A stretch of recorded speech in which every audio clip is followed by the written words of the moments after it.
তো গত পরশু তো গিয়েছিলাম পাঁশকুড়া ওপাশটা যেতে, খুবই খারাপ অবস্থা। আমরা তো তবু অনেকটা ভালো রয়েছি, কিন্তু আমাদের মঙ্গলদারি ওই পাশটা পুরো ডুবন্ত অবস্থায় রয়েছে, দেখে খুবই খারাপ লাগলো। আর যেখানে ভেঙেছে আমার দাদারা ভিডিও করে এনেছিল, খুবই খারাপ সেই ভিডিও। মানে কি বলবো, সে এমনভাবে ভেঙেছে, মানুষের ঘর বাড়ি সমস্ত কিছুই ডুবে রয়েছে। তো স্বাভাবিক অবস্থা আমাদের এখনও পর্যন্ত নেই।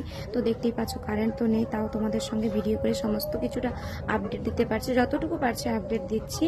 তো এটাই হচ্ছে আমাদের সবার। তোমরা কি বলবো, তোমাদেরকে ভগবানের কাছে সবাই একটু প্রে করো, যাতে আমাদের আরও পাঁশকুড়ার অবস্থাটা যেন একটু স্বাভাবিক হয়ে যায়, আমরা যেন আগের মুহূর্তে মানে আগের সময়ে যেন ফিরে আসি।